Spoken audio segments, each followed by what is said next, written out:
Entonces, gracias. ¿Le podremos, a ver si se puede apagar la luz de acá? Yo sí veo bien que se apague esto de acá, para que se vea un poquito más la presentación. Bueno, hola, buenas tardes. Vamos a comenzar esta charla, esta conferencia. Cuando mis amigos de Deciris me invitan a presentar aquí, inmediatamente me apuro a trabajar en que es uno de los temas que he venido trabajando más durante este tiempo. Es mi línea de investigación en torno a la filosofía, el psicoanálisis y el cruce que tienen en el sentido del tiempo. Pásenle. El tiempo como figura filosófica y el tiempo como esta figurabilidad que vamos a platicar ahora en torno al psicoanálisis. Y hoy quisiera trabajar con ustedes, pensar el fenómeno del olvido y de la memoria en esta dinámica temporal. Importantísimo para el psicoanálisis y trabajado muchísimo por la filosofía. Voy a utilizar distintos pretextos, distintas líneas argumentativas para desarrollar el tema del problema de la memoria, del problema del olvido, del problema de la represión. Y la guía central es tratar de distinguir entre escribir una historia, la historia que nos contamos como sujetos, y cómo esta historia que nos contamos como sujetos está escrita, está inscrita en nuestras narraciones. Digamos, cuando va un paciente a análisis, es lo que hace, escribir algo de su historia, reescribir algo de su historia. Pero fíjense que cuando digo reescribir su historia, ya estoy metiendo ahí una figura importante que es el olvido. Reescribir, reprimir, decía por ahí Freud. Por eso es que, como subtítulo, me pareció interesante llamarla de la historia a la represión en la clínica psicoanalítica. Utilizaré distintas líneas argumentativas, como le estaba diciendo. Voy a hablar un poco de filosofía, un poquito. Voy a trabajar también con literatura y con psicoanálisis. Esos tres me van a permitir ir exponiendo algunas de las ideas que traigo hoy para desarrollar. ¿Me ayudas? Sí. Mnemosine, escrito así en griego, le hacen falta los acentos que se perdieron ahora cuando la pasé al PowerPoint. Escrita así en griego, era una de las titánides de la mitología griega, una figura que se representa con la memoria, con la historia, pero tres son las caras de Mnemosine: la memoria, el olvido y la represión. Somos memoria y movimiento. Somos también lo que hemos olvidado. La lectura de un textito que ustedes pueden encontrar en el libro de Brownstein, de Memoria y Espanto, también está en el ficcionario. No sé si lo ubican, el ficcionario de Brownstein, ese que tiene la famosa portada del Pillow Book de Greenaway. Bueno, ahí también está. Es un textito que Brownstein hizo, que se llama Recuerdo Infantil, de Julio Cortázar. Bueno, la lectura de ese texto me lanza a toda esta experiencia que les traigo el día de hoy. Ese texto versa principalmente sobre la cuestión del primer recuerdo. ¿Cómo es que podemos tener ese primer recuerdo? ¿Qué es eso del primer recuerdo? ¿Cuándo empieza el recuerdo? ¿Cuándo empieza la memoria? Es un texto que entonces versa sobre el problema del origen. Es un textito que apunta del punto cero de nuestra experiencia subjetiva. Ahí donde nosotros empezamos, como historia, como narración, como libreto. El recuerdo primero. Mi interés entonces, esta tarde con ustedes, es hacer un viaje de astronauta hasta ese punto cero, acompañado, como les decía, en distintas líneas, por lecturas y propuestas de algunos textos que iré trayendo. Mi intención este día con ustedes es la de impulsarnos en cohetes de imaginación, literatura y filosofía, hasta el punto crucial donde surge la primera huella de aquello que llamamos memoria. Adelanto nuestro destino. Comparto con todos los autores que vamos a ver hoy, que expondré el día de hoy, la propuesta a la que vamos a llegar.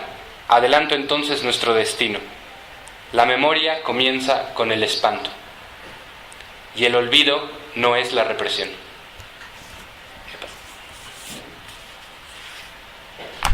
Nemocine, ahí está. Memoria y olvido están vinculados de manera tan íntima que resulta prácticamente imposible hablar de uno sin hablar también del otro. Eso no implica que no deba intentarse. Sin embargo, el hecho de que resulte tan ardua y difícil su desvinculación ya nos dice algo tanto del olvido como de la memoria. Puede ser que más allá de su evidente rivalidad escondan un fin en común. Investiguemos. Sofía Poliabanov, una escritora argentina, en su texto Historia, Olvido y Perdón, detalla muy bien ciertos puntos filosóficos, ciertos puntos en Nietzsche que nos van a ser sumamente útiles para este recorrido que vamos a hacer hoy.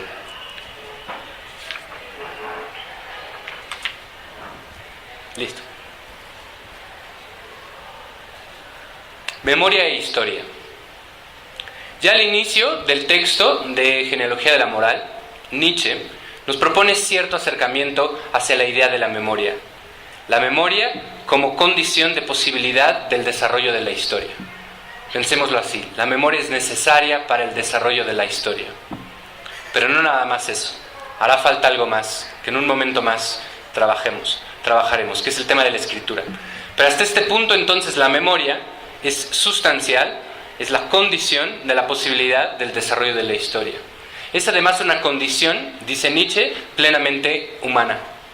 Por ejemplo, hace ahí una alusión al rebaño, a un rebaño, y dice: el rebaño ignora lo que es el ayer y el hoy.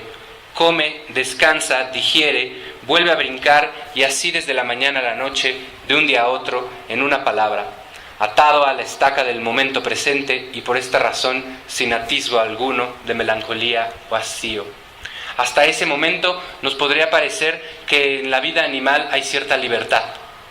Libertad de tiempo, libertad de pasado, libertad de futuro. Nietzsche entonces, en este texto y también sobre la utilidad y el prejuicio de la historia para la vida, trabajará algo que ha sido marcado como un aspecto negativo de la memoria.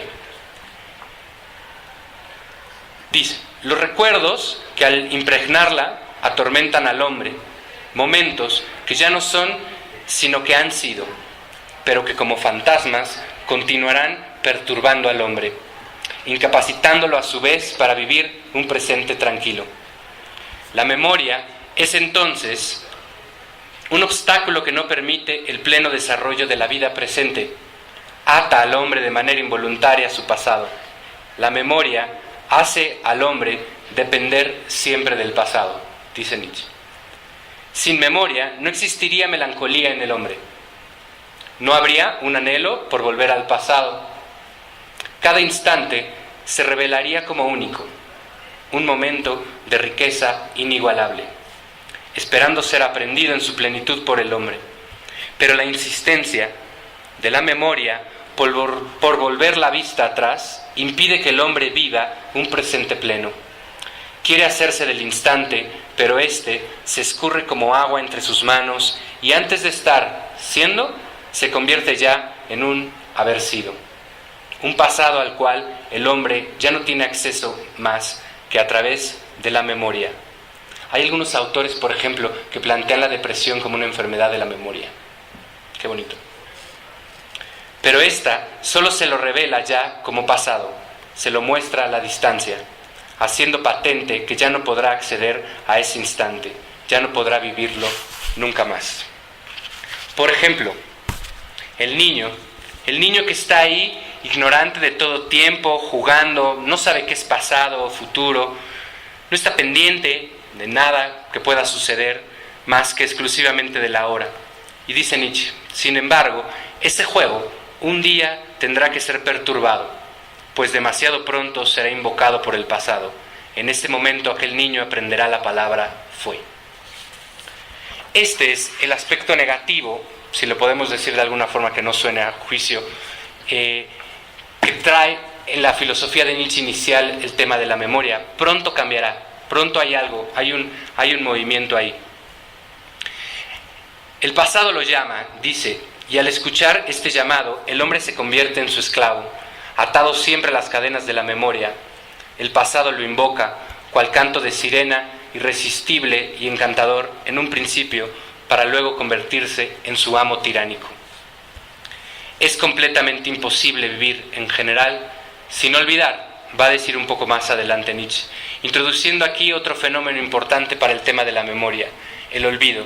Recordemos en Freud la importancia de la represión, la importancia para generar una historia de dejar espacio a otro contenido.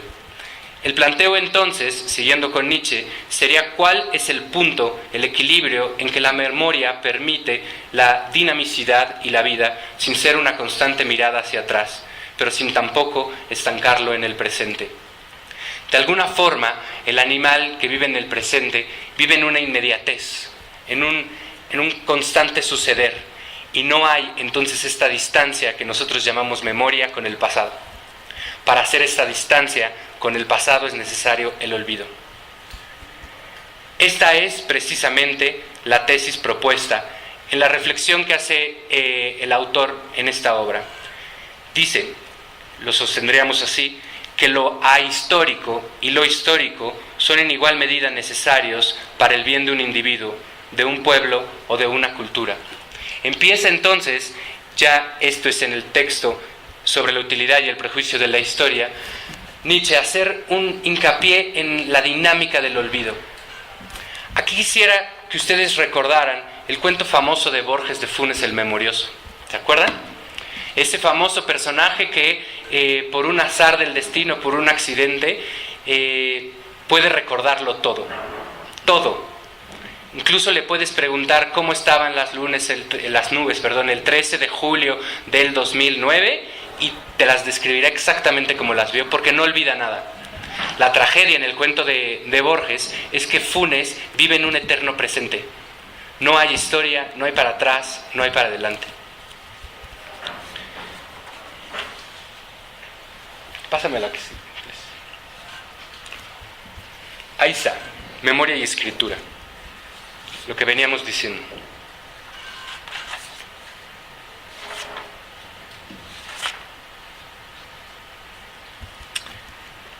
Una propuesta que se hace sobre la memoria en esta lectura de Nietzsche es la propuesta que hace Paul Ricoeur, el famoso hermeneuta francés. Él propondrá una lectura de la memoria más en el sentido de la escritura, más en el sentido del dato que perdura. Acercando un poco esta idea de la historia a un concepto griego que es el farmacón. El farmacón es al mismo tiempo el alivio, ¿no? La medicina, de ahí viene la idea de los fármacos, pero también es al mismo tiempo el veneno, ¿no? La medicina y el veneno. Ustedes lo podrán recordar y rastrear, por ejemplo, claramente en Epicuro, ¿no? Que él propone la idea del tetrafarmacón, ¿no? Esta propuesta ética, de lo que estábamos hablando hace un rato, que Epicuro lo propone en 4 dimensiones. ¿Se acuerdan? Uno puede llevar una vida más o menos decente si no espera nada de los dioses, pierde el miedo a morir, se concentra en que lo bueno es conseguible y, por último, acepta que lo terrible es soportable. Todo esto es muy interesante que podamos discutir en un ratito más, por ejemplo, en torno a lo que se estaba trabajando en la mesa anterior, ¿no? El tema del sismo, todas estas cosas de cómo superar aquellos puntos. Bueno, pero regresando a la idea del farmacón, ¿no? Esta idea de que es un paliativo, ¿no? Es una curación. Paul Ricoeur afirma el texto es La memoria, la historia y el olvido, de Paul Ricoeur, afirma que la historia para los modernos ocupa un lugar similar al que ocupaba la retórica en el mundo antiguo. Para nosotros ya la invención de la escritura, aunque se la presenta como una ayuda para la memoria, termina por convertirse en una gran amenaza por la misma. Ahí remite, por ejemplo, a toda la lectura del Fedro, de Platón, cuando, ahí hay una cita muy grande, pero el punto es que cuando surge la escritura, surge otro tipo de historia, ¿no? Surge una historia que está grabada, que no se pierde en el tiempo, tanto como puede ser la narración, la narrativa. La invención de la escritura, aunque se la presenta como una ayuda para la memoria, termina por convertirse en una gran amenaza para la misma. Preguntémonos un poco, ¿quién de aquí se sabe el teléfono de su mamá, de su papá? Yo me sé el teléfono de mi esposa, y eso por suerte, pero no me sé el teléfono celular. Hay algo de la memoria que está perdido. Hay algo ahí que mi hija pronto me dice, oye papá, ¿no sabes algo? Y le digo, no importa, tengo Google, ¿no? Algo de esta escritura es a la que nos referimos aquí. La escritura va en este perjuicio de la memoria. La escritura como archivo, ¿no? Platicaré un poco más de eso. Ricoeur se plantea, continuando con la idea nietzscheana de pensamiento, si la historiografía es capaz de superar la ambigüedad del término que se nos ofrecía en la mitología con la idea del farmacón. Así como la escritura es una amenaza no solo para la memoria, sino también para la sabiduría misma, del mismo modo la historia puede no solo ser un exceso de memoria, sino también atenuar contra la vida. Interesantísimo. Siguiendo en esta lectura, para la verdadera memoria, dice Paul Ricoeur, la inscripción es siembra, sus palabras, verdades, son simientes. Esta es, pese al parentesco entre el logos, la diferencia entre la memoria viva y el depósito muerto. Ya vamos a llegar al punto importante.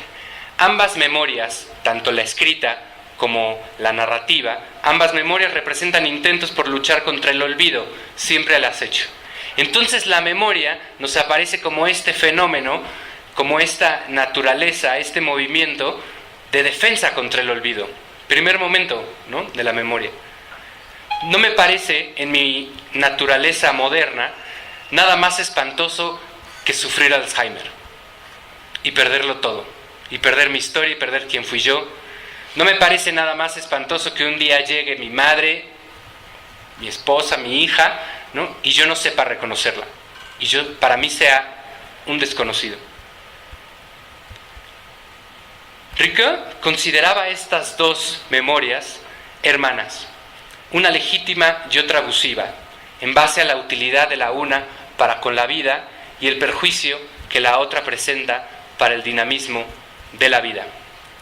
Hablamos, junto a Paul Ricoeur y Nietzsche, de la necesidad o de la coexistencia, más bien de este momento ahistórico, ¿no?, o no histórico, y de la memoria histórica, tal cual.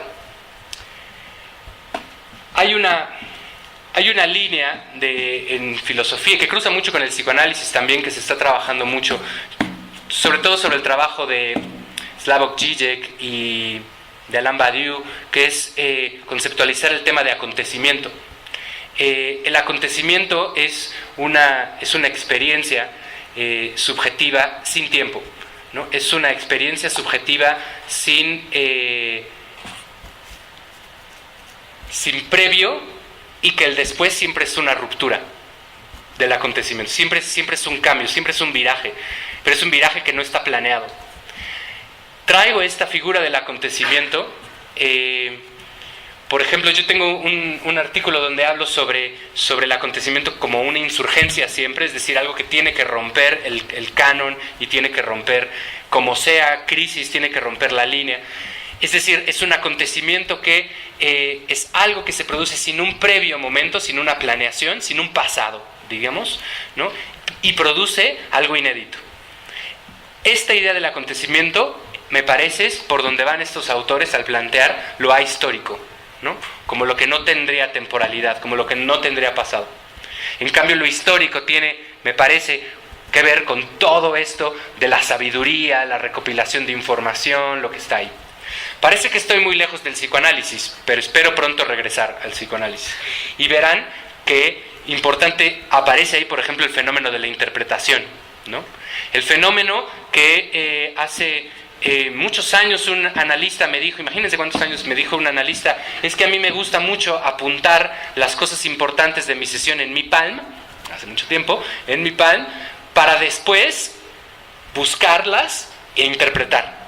Como si él en su Palm, o ahora en un iPad, o en una hoja, en una libreta, pudiéramos hacer archivo de eso que el paciente dice, para después utilizarlo, ¿no? Qué interesante. Sobre eso es hacia donde vamos a ir preguntándonos en torno a este tema de memoria y olvido, y aunque parece que estoy un poco lejos del psicoanálisis, no me alejo tanto. Por ejemplo, también yo pensaba ahí en la figura de otro filósofo famoso de aquella época, de Epicuro y tal, que era Diógenes. ¿Se acuerdan? Diógenes, este filósofo que vivía dentro de un barril, ¿no? Y que no lo querían porque era, ¿no? Es aquel famoso que llegó a Alejandro Magno y le dijo, tú eres Diógenes, y Diógenes le dijo, quítate que me tapas el sol, ¿no? Así, Alejandro Magno le dijo esa. Era completamente cínico, ¿no? Así es como además se funda su escuela. Pensaba también en Diógenes porque Diógenes es alguien sin posesiones, por ejemplo, ¿no? Es alguien que vive sin historia. Uno no puede datar su nacimiento, su familia, no puede datar nada detrás de él. Es alguien completamente no histórico. Y así es algo de la propuesta filosófica por ahí. Pensaba también en él, en este punto donde entrelazamos lo no histórico, lo histórico, como lo dice Nietzsche, y después lo va a llamar también lo suprahistórico. Paul Ricoeur, en la memoria, la historia y el olvido. Lo no histórico está asociado al arte y fuerza de olvidar. Creo que queda claro, cae, ¿no? Un poco más ahora. Lo no histórico está asociado al arte, a la fuerza de olvidar. Por ejemplo, el acontecimiento artístico, ¿no? Esta experiencia de creación es completamente ahistórico, ¿no? Sucede, pum, ¿no? Acontece. En cuanto a lo suprahistórico, desvía la mirada del devenir y la lleva hacia los poderes dispensadores de eternidad, que son el arte y la religión. Desde ese momento es la ciencia la que habla aquí de veneno, por lo que odia sus poderes en la misma medida en que odia el olvido, en el que solo ve la muerte del saber. Aquí recuerda Paul Ricoeur a esta cuestión de Nietzsche, de la mezcla entre lo histórico y lo ahistórico, y cómo quizá algo de la memoria va en conjunto, es decir, con una escritura, con un trazo de recuerdo, propiamente lo que nosotros llamamos recuerdo, es decir, puedo echarme para atrás, hacer una imagen, pero también lo mezcla con lo no histórico, es decir, con lo acontecimal. ¿Por qué es fundamental este problema? Me parece, si recordamos otra vez el cuento de Borges que les traía de Funes, una memoria así haría que todo momento pasado sea recordado y vivido como presente. No habría una delimitación clara en la distancia que separa el hecho pasado del presente. El olvido nos permite echar para atrás las cosas. Echar para atrás las cosas, como nosotros decimos en esta temporalidad cronológica, echar para atrás el recuerdo, ¿no? Esa actividad nos la permite el olvido. Con los griegos podemos decir también dos cosas sobre el tiempo que no voy a profundizar, pero que son esenciales. Los antiguos, los presocráticos, asumían dos cualidades del tiempo. Había dos tiempos. Uno era llamado Cronos y otro era llamado Kairos. Cronos es el cronológico, es nuestro tiempo, es el ayer y el mañana. En cambio, Kairos es el del acontecimiento, el de que suceden las cosas sin previo aviso. Vamos a un ejemplo de esto.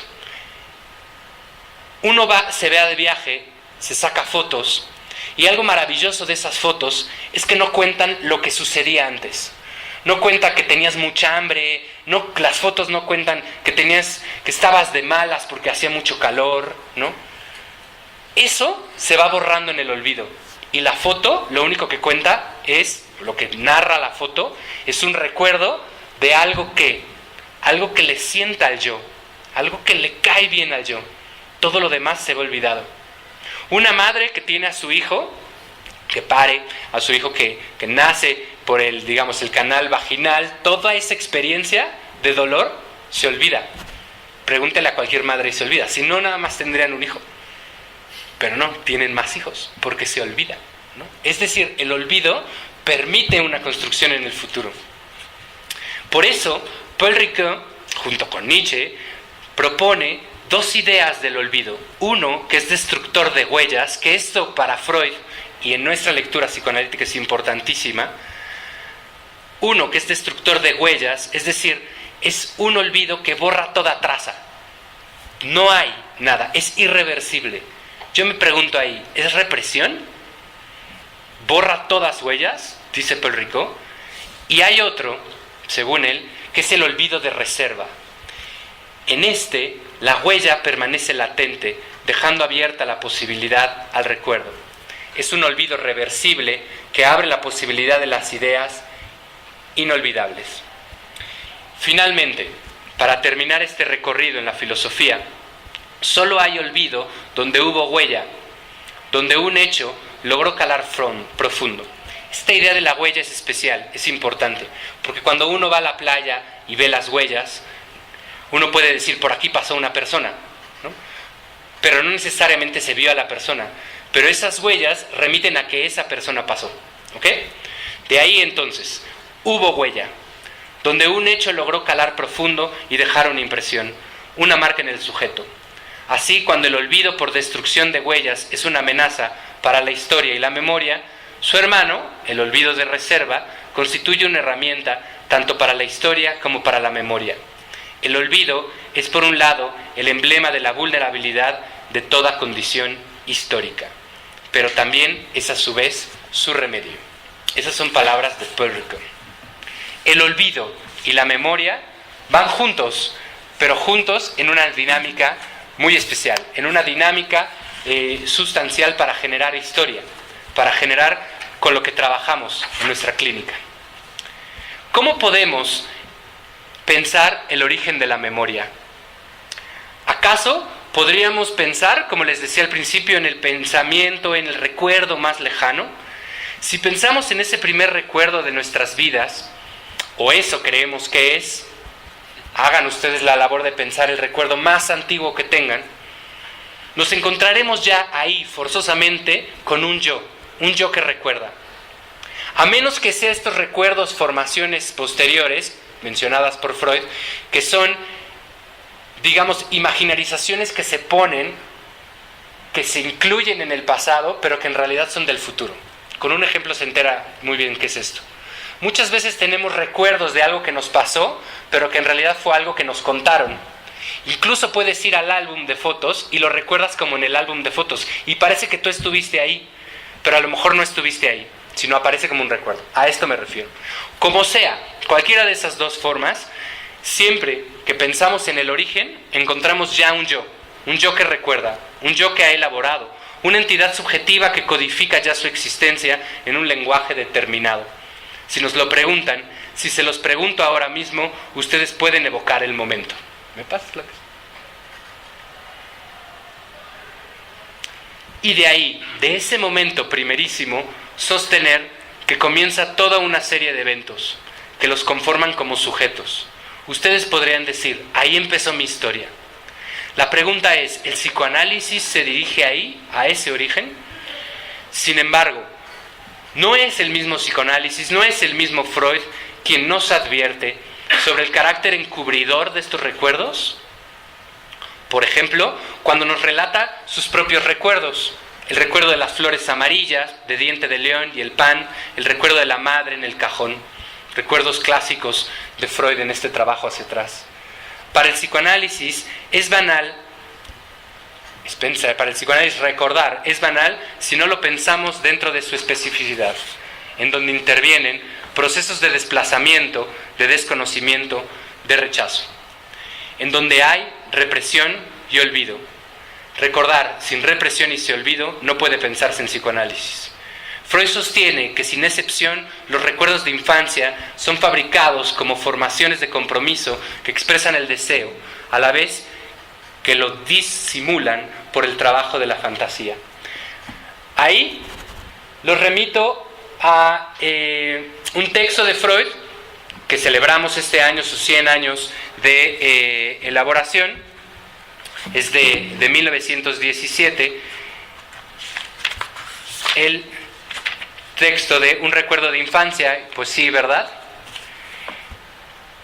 Es interesantísimo trabajarlo justamente en este punto. Ahí él toma un recuerdo de Goethe como si fuera su primer recuerdo, el recuerdo más antiguo. No sé si se acuerdan, es un recuerdo donde él, como travieso, rompe toda la vajilla de la familia.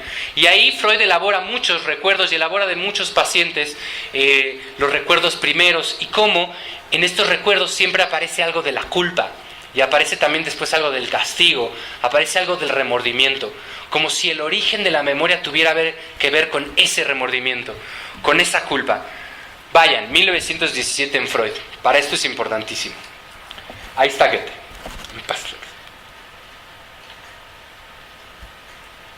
Preguntémonos entonces, junto con Freud y junto con lo que hemos elaborado, ¿los recuerdos de la infancia son fabricaciones? ¿Será que esos recuerdos que tengo de mi pasado son ficciones? Así, a la manera de un narrador, de un literato, de un escritor que ha escrito ficciones sobre mi pasado. ¿Ficciones que expresan el deseo? Vaya pregunta, ¿el deseo de quién? Mis ficciones, mi pasado, ¿es deseo de quién? ¿Son simulaciones fantasiosas de deseo? ¿Uno recuerda lo que mejor le viene al saco de su presente? Si pensamos quiénes éramos en el kinder, en la primaria, quizá acaso en la secundaria, ¿no será que ese recuerdo, esa formulación, esa ficción, es lo que mejor le viene al saco al yo? Quizá. Me parece que lo que es que siempre esas ficciones como fantasías están en torno al deseo, pero no siempre en torno al yo. Ya que recordamos no solo lo bello y apacible de nuestra infancia, también recordamos lo egoísta y envidioso, lo traicionero. También recordamos lo glorioso. Recordar entonces es pauta de nuestro deseo, o aparece aquí también mamá y su otro deseo. ¿No será que mi recuerdo también tiene que ver con el otro deseo? La memoria de uno se mezcla inextricablemente con la memoria del otro, dice Brownstein. Es falso decir, yo pienso. Uno debería decir, se me piensa. Yo es otro. Cada recuerdo de la temprana infancia, dice Brownstein, es un patchwork. Un patchwork lo podemos traducir como un trabajo de parches, ¿no? Como un parchar una camisa que tiene muchos hoyos con distintas telas. Por eso dice, cada recuerdo de la temprana infancia es un patchwork, una colección interesada, reveladora, de enmiendas y remiendos, colaje y bricolaje. Tomemos nuestro primer ejemplo de la literatura para hablar de esto. Y vamos a hablar de Cortázar. Julio Cortázar tiene un pequeño texto donde recuerda su primer recuerdo de infancia, así se llama, primer recuerdo de infancia. Y dice así, es brevísimo, dice así: me hacían dormir, solo, en una habitación con un ventanal desmesurado a los pies de la cama. De la nada, emerge un despertar al alba. Veo la ventana fría, como una presencia desoladora, un tema de llanto. Él era pequeño, muy pequeño, es un recuerdo de infancia, Está solo, ve la ventana, rectángulo grisáceo de la nada para unos ojos que se abrían al vacío, que resbalaban infinitamente en una visión sin asidero. Un niño de espaldas frente al cielo desnudo es lo que era. Y entonces cantó un gallo. Si hay recuerdo es por eso, pero no había noción de gallo, no había nomenclatura tranquilizante. ¿Cómo saber que eso era un gallo? Ese horrendo trizarse del silencio en mil pedazos, ese desgarramiento del espacio que precipitaba sobre mí vidrios rechinantes, su primer y más terrible rock. Eso es Cortázar. Recuerda, como recuerdo de infancia, su primer recuerdo, estar dormido, acostado solo en una cama, despertar ante la ventana y escuchar un rock del gallo, y ante eso el grito que hace que los padres entren. Analicemos esto. Primero, dice Cortázar, me hacían dormir solo. Un fantasmal recuerdo de desolación. Ellos lo hacían dormir solo, pienso. El otro lo arrojaba hacia el mundo. Dasein y geworfen. En este campo, el niño despierta, arrojado al mundo, en el páramo de su existencia, frente a un ventanal gigantesco, como lo es todo el mundo de los hombres para un pequeño. El ventanal, vidrio que vibra sobre el horrendo trizarse del silencio, dispara una experiencia terrorífica. Pero, dice Bernstein, analizando el texto de Cortázar, en verdad, nada de lo real es atroz en sí, es para sí. El terror es un estado del alma. Lo devastador es el desconocimiento, la falta de una palabra redentora para esa experiencia. Y aquí me parece llegamos a un punto central de nuestro viaje. Ante la árida experiencia de la desolación, así como despierta el niño solo, arrojado al mundo ahí sin explicación de en dónde está, de qué está pasando, el niño tiene que hacer un movimiento, un acto que lo incorpore, lo despierte, lo reúna. Del campo de lo real emana un grito, el alarido, que hace límite ante la experiencia misma de diluirse sin barrera. Y continúa Cortázar en la narración que les leía. De la nada emerge un despertar al alba. Veo la ventana fría como una presencia desoladora, un tema de llanto. Rectángulo grisáceo de la nada para unos ojos que se abrían al vacío, que resbalaban infinitamente en una visión sin asidero. Este grito que emana del niño, este grito que ubicamos, tiene dedicatoria: pedir la clemencia de la palabra redentora. En el caso que exponemos, aparecen inmediatamente los padres para calmar al niño en su terror. Llamados entonces por este grito infantil, terror nocturno de cualquier padre amoroso, acuden de inmediato a la alcoba. ¿Y qué sucede? Imagínense la escena. El niño está ahí desolado, escucha esto, este rock, grita, llora, entran los padres a la alcoba desesperados. Y sucede algo, pero nos hace falta un detalle, quizá el más importante de todos. Cortázar dice en su narración que despierta, y ante este arrojamiento al mundo, el espanto total. Grita, espanto total. Los padres entran y tratan de calmar al hijo, pero en todo caso, los padres no saben qué produce en su hijo semejante alarido, y escuchan un gallo. No es Julio el que los escucha, Julio Cortázar, son los padres los que escuchan al gallo. Y entonces cantó un gallo, sigue Cortázar. Si hay recuerdo, es por eso que no había noción de gallo, no había nomenclatura tranquilizante. ¿Cómo saber que eso era un gallo?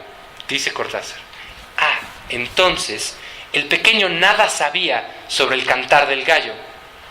No conocía el gallo, no existía ese significante. Son los padres que con su bien intencionada presencia empujan el significante para calmar el dolor del hijo o la culpa de su ausencia. La ausencia de los padres. Al no estar, entran corriendo y dicen: ¿qué pasa? ¿Qué pasa? No te preocupes, es un gallo. El niño se calma con las palabras de mamá, efectivamente, ¿no? Todos los que tienen un hijo o han vivido una experiencia de estas nocturnas saben que los niños se calman ante la palabra de los padres.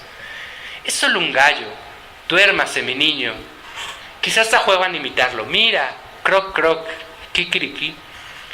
Seguramente el niño vuelve a la calma, abrazado por la ficción que se ha construido, que ha construido mamá en torno a ese extraño ruido. Todo bien si nos quedamos aquí, pero 3 son las hipótesis que podemos derivar de esta experiencia.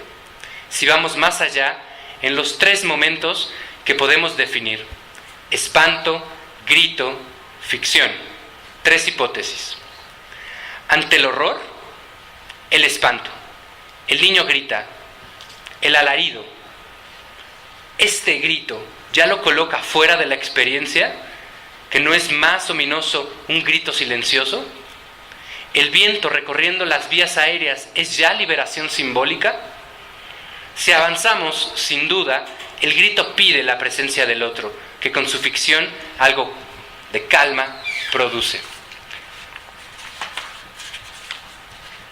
Fíjense, hay algo más. sobre este punto, que quisiera incluir aquí para dejarlos un poquito a destiempo sobre esta cuestión. Estoy hablando del niño, el grito, la madre entra y con su narración, porque estamos diciendo en recuerdo, con su narración del primer recuerdo de Julio Cortázar, calma al niño, lo calma de su espanto. Pero hay algo más, para dejarnos un poco a destiempo ahí. Cuando los padres entran al cuarto del niño, llamados por el grito desolador, y comienzan su despliegue significante, calmar al niño, cuando el niño ha gritado porque lo entremece un ruido del que desconoce origen y procedencia, ¿será que fue el canto del gallo, el croc croc? Si quedamos que son los padres los que introducen ese significante ahí, quizá es otro sonido. Brownstein se avienta a apostar ahí que a lo mejor lo que escuchó el niño fueron los amorosos gimoteos de la habitación vecina. Interesantísimo. ¿Quién sabe qué escuchó el niño? Pero la madre con toda su culpa entra y dice, fue un gallo. No vayas a pensar, fue un gallo. ¿No será entonces que los padres entran a la habitación y ante la culpa de su ausencia o su vergüenza, construyen un recuerdo, el del gallo, solo escuchado por ellos y pantalla de su propio sonrojo? Recuerden que no había nomenclatura previa del gallo. Julio no conocía a los gallos antes de eso, no sabía que era un gallo. La madre tiene que decirle, es un gallo, así cantan los gallos. Son los padres los que construyen la ficción de que eso debe ser lo que espanta al niño. A partir de ese día, Julio Cortázar comprendió lo que era el gallo, un nombre para su angustia, y comprendió que para domesticar la fábrica del espanto había que hacer una narración. Pero nuestra pregunta sigue siendo, ¿la narración de quién? Ese primer recuerdo es una narración de quién, es un deseo de quién.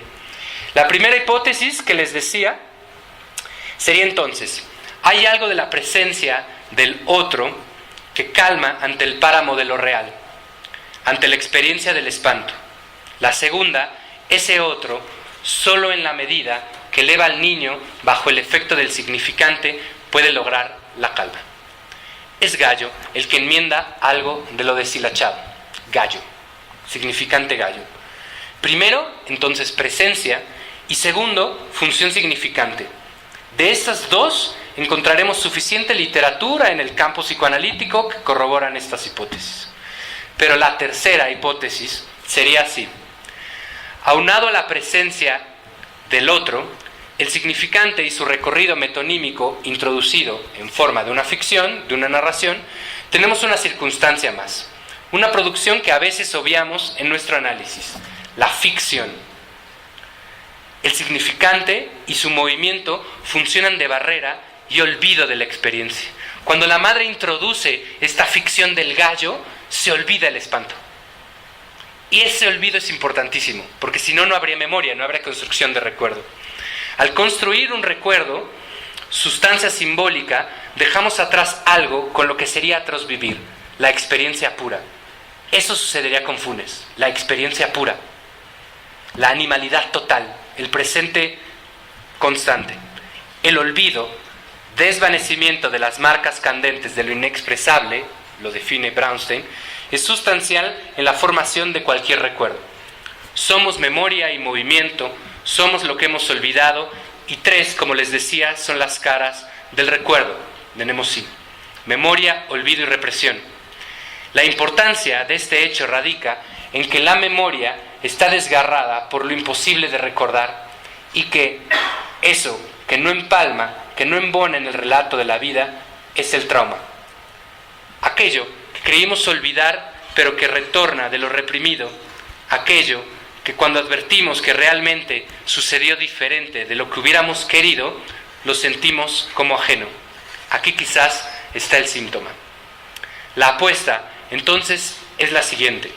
La memoria nace del espanto porque se construye sobre de este para olvidarlo. Es necesario entonces que la memoria se construya sobre esta experiencia pura, que espanta, de puro real, para que suceda. Es necesario que se apuntale ahí, pero es necesario que olvide esa experiencia. Lo hace en forma de recuerdo, ficción, deseo de olvido, construcción significante que, empujada por el deseo del otro, calma las aguas de nuestra experiencia porque nos hace siempre olvidar.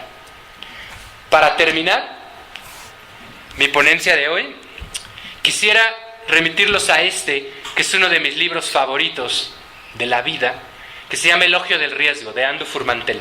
¿Me pasas la que sigue? Bueno, ahí estaba sobre eso del más terrible rock que vimos de Cortázar, los amorosos gimoteos de la cámara vacía, y ahí está Andu Furmantel.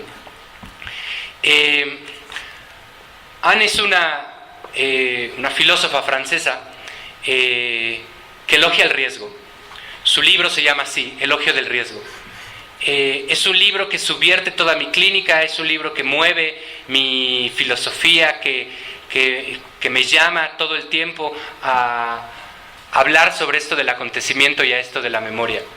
Es un libro que empuja a por qué hay que arriesgar en la vida y por qué hay que entregar el cuerpo frente al riesgo.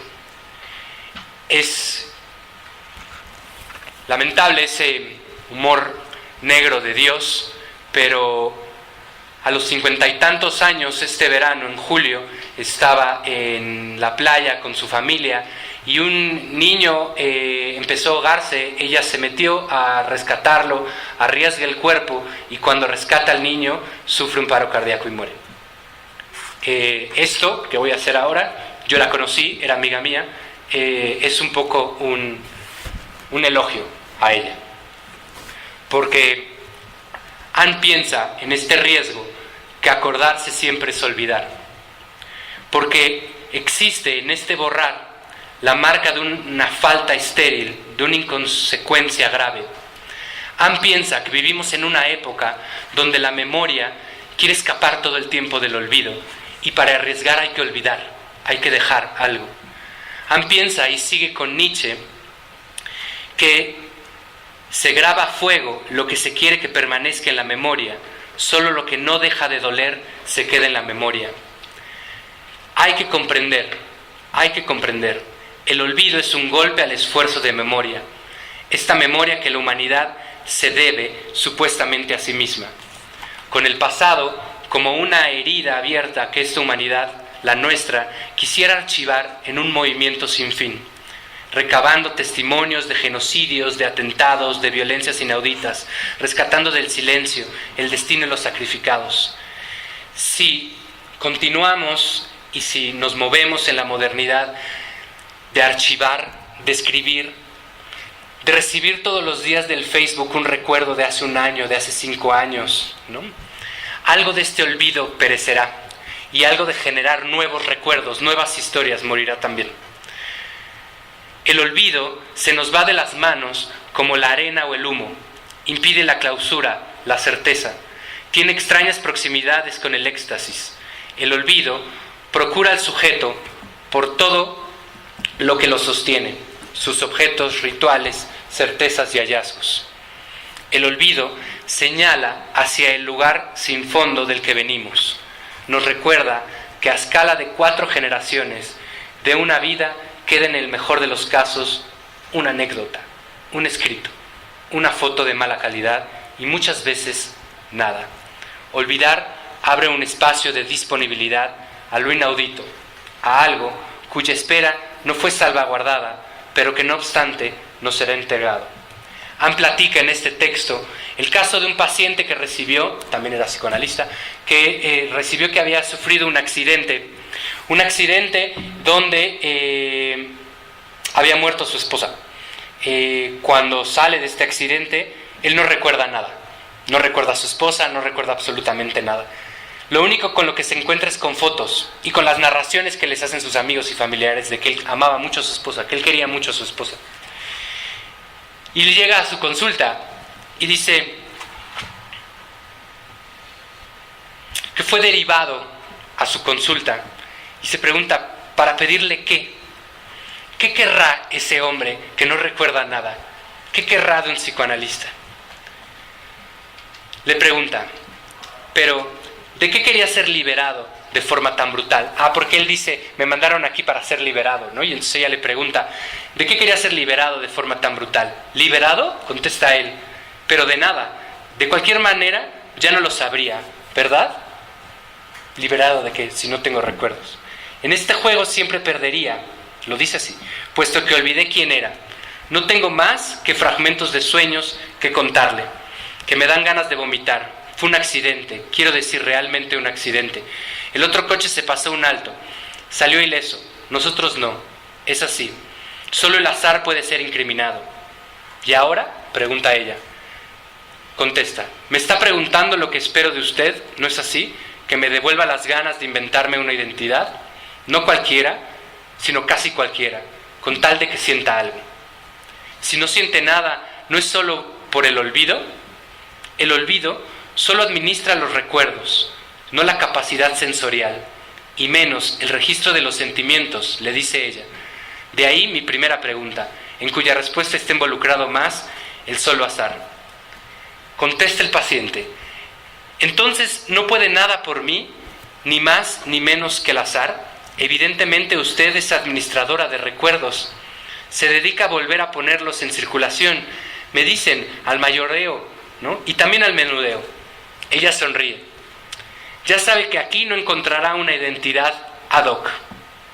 Imagínense, no puede hacer una identidad, no hay recuerdo de nada, sino a lo más una forma nueva de acceder a lo que lo compone, lo retiene, lo anima. Una piel quemada, le dice ella, trasplantada, sigue siendo su piel, unida a su cuerpo orgánico, porque de otra manera moriría, y usted con ella. Por lo tanto, tiene que encontrar para sí mismo un autotransplante que cuaje. Él le dice, podría empezar con esa mujer, entender quién era su esposa, cómo la amaba, lo que hacíamos juntos. Estaba viva no hace tanto. Busque más bien ahí, donde usted estaba muerto. Él dice, ¿es una indicación, un consejo, una pista? No sé, es lo que siento. Y terminan diciendo, pensé que sentir, haciendo ya una especie de análisis de todo esto, pensé que sentir era precisamente aquello de lo cual estaba exiliado, al no recordar nada. Que regresar a lo que en él estaba libre de todo resentimiento le sería imposible. Que en esta zona enloquecedora, donde todo era blanco e igual, habría una huella, un pensamiento que le diría, no lo que era, sino lo que podría quizás devenir, como el alma de una cuerda alrededor de la cual se trazaran unas hebras. Ya no bastaba con buscar, con errar en la penumbra para saber si un poco de las obras era salvable. ¿Qué hay de salvable ahí si no recordaba nada? El análisis duró algunos años. Los recuerdos no volvieron, pero algo del olvido regresó en el tiempo mismo de lo que suele llamar una nueva vida. Otro amor apareció, otro departamento, gustos diferentes, una profesión sobrevenida casi por casualidad, con la pasión del buceo por la que se había revelado particularmente dotado. Instructor de aguas profundas se volvió. Qué metáfora más precisa de lo que había renunciado a buscar en sí mismo, ¿no? Las aguas profundas, aquellas huellas, aquellos vestigios, aquellos yacimientos sin explorar. Lo que volvió fue la sensación de tener el cuerpo, y con esto nos bastó, tener un cuerpo, el suyo, es decir, un cuerpo venido también del pasado, hecho de imágenes y de miedos, de tanteos friolentos, de ganas venidas de un más allá, y poco a poco ese cuerpo tomaba su lugar en él como un corazón trasplantado, no totalmente extraño y todavía no el mismo. Los recuerdos se forman entonces como un corazón trasplantado. ¿Será que el olvido no es más que una reserva de tiempo otorgado para lo que queda? Hemos de preguntarnos, junto a Levinas, si el sentido propio de la conciencia no consiste en ser una vigilia asociada de la posibilidad del sueño. Lo que el olvido libera no es lo mismo que aquello de lo cual nos libera. Muchas gracias.